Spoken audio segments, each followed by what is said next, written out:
নমস্কার বন্ধুরা, all time রান্নাঘরে আপনাদের সকলকে স্বাগতম। আশা করি সবাই ভালো আছেন এবং সুস্থ আছেন। তো আজ আমি আপনাদের করে দেখাবো আম তেলের রেসিপি। এখন তো কাঁচা আম হামেশাই পাওয়া যাচ্ছে সব সময়কার জন্য। কাঁচা আম দিয়ে আমরা চাটনি বা অনেক রকম রেসিপি কিন্তু তৈরি করে খাই। তবে এইভাবে একদম সহজ পদ্ধতিতে আম তেলটা বানিয়ে দেখুন, খুবই ভালো লাগবে। এটা মুড়ি দিয়ে এবং আলু মাখাতে ব্যবহার করলে খুবই সুন্দর লাগে। ঝালমুড়িতে এই আম তেল কিন্তু ব্যবহার করা হয়। তো খুব সহজ পদ্ধতিতে আমি আপনাদের আম তেলটি তৈরি করে দেখাবো। তো স্কিপ না করে পুরো ভিডিওটি দেখবেন বন্ধুরা, আশা করি আপনাদেরও খুবই ভালো লাগবে। তো এখানে আমি 3টে আম নিয়ে নিয়েছি। আমগুলোকে কিন্তু ভালোভাবে আগে থেকে ধুয়ে পরিষ্কার করে একদম গায়ে যাতে জল না লেগে থাকে সেইভাবে কিন্তু শুকনো করে নিতে হবে। একদম এক ফোঁটা যেন গায়ের মধ্যে জল না লেগে থাকে সেই দিকে কিন্তু খেয়াল করবেন। আমের গায়ে যদি জল থাকে বা আমরা যে পাত্রে আম তেল তৈরি করব বা যে পাত্রে রাখবো, মানে জলের স্পর্শ যেন আম তেলের মধ্যে না থাকে সেদিকে অবশ্যই খেয়াল রাখবেন। আম তেলের মধ্যে যদি এক ফোঁটাও জলের স্পর্শ থাকে তাহলে কিন্তু আম তেলটা তাড়াতাড়ি নষ্ট হয়ে যাবে এবং খেতে একেবারেই ভালো লাগবে না। তো এইভাবে আমি আমগুলোকে টুকরো করে নেব। খোসা কিন্তু ছাড়ানো যাবে না, খোসা সহই কিন্তু আম তেল তৈরি করতে হয়।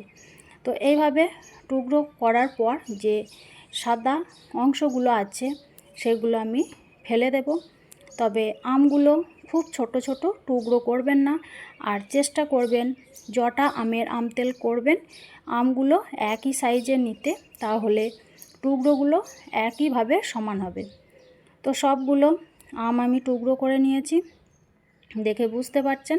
এখন আমি আমগুলোকে একটা পাত্রের মধ্যে রেখে দেব। পাত্রের মধ্যে নেওয়ার পর এই আমের মধ্যে আমি একটু হলুদের গুঁড়ো আর সামান্য কিছু লঙ্কার গুঁড়ো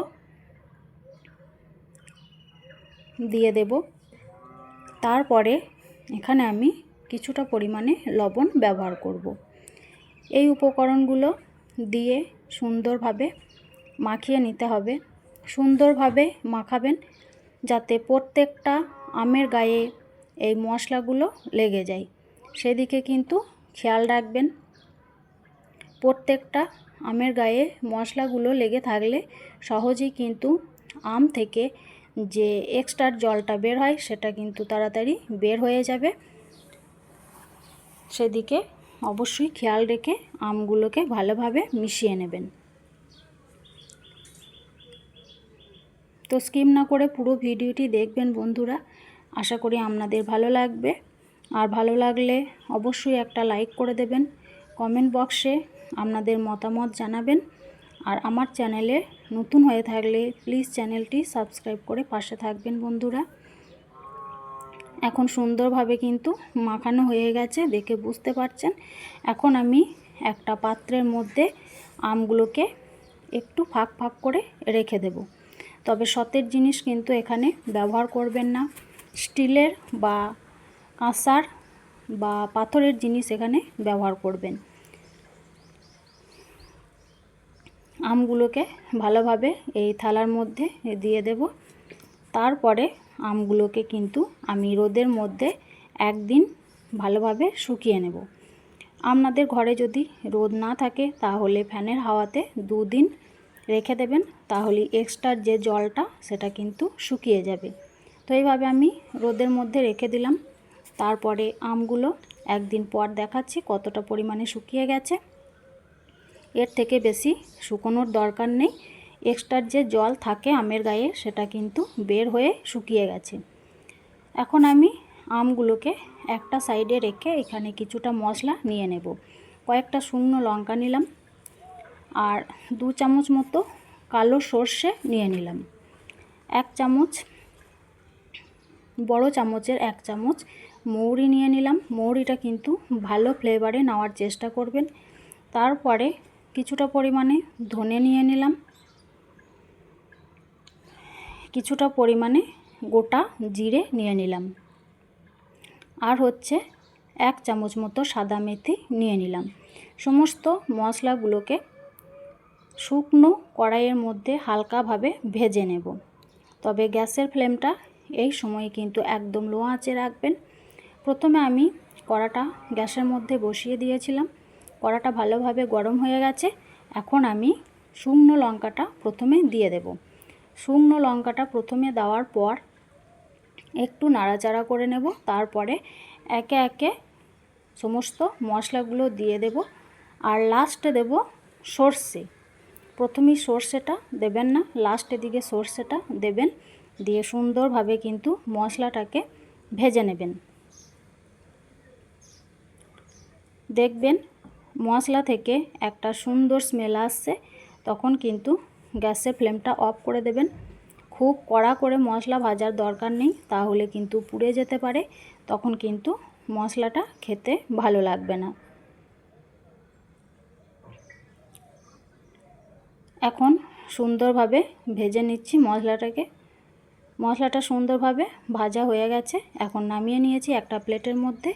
তারপরে ওদিকে মশলাটা একটু ঠান্ডা করে নেব, আর এদিকে সেই কড়ার মধ্যে বেশ কিছুটা পরিমাণে সর্ষে তেল কিন্তু আমি গরম করতে বসিয়ে দেব। যেহেতু আম তেল, তাই তেলটা তো বেশিই লাগবে। এখানে আমি মশলাটা আধ বাটা করে গুঁড়ো করে নিয়েছি, খুব মিহি করার দরকার নেই। খুব মিহি করে মশলা বাটলে কিন্তু আম তেলের ভালো লাগবে না, যেটা দিয়ে মাখবেন। এখন তেলটা একদম ধোয়া ওঠা গরম করতে হবে। ধোয়া ওঠা গরম করার পর তেলটাকে একটু ঠান্ডা হতে দেব।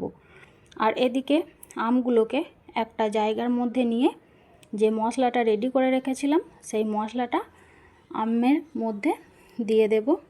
দেওয়ার পর এখানে আমি কিছুটা পরিমাণে গরম তেল দিয়ে দিলাম। গরম তেলটা দেওয়ার পর ভালোভাবে আমের সঙ্গে মশলার সঙ্গে মাখিয়ে নেব। গরম তেলটা এখানে 2 চামচ মতো ব্যবহার করবেন, তাহলে আমের সঙ্গে মশলাটা খুব সুন্দরভাবে মাখানো হবে।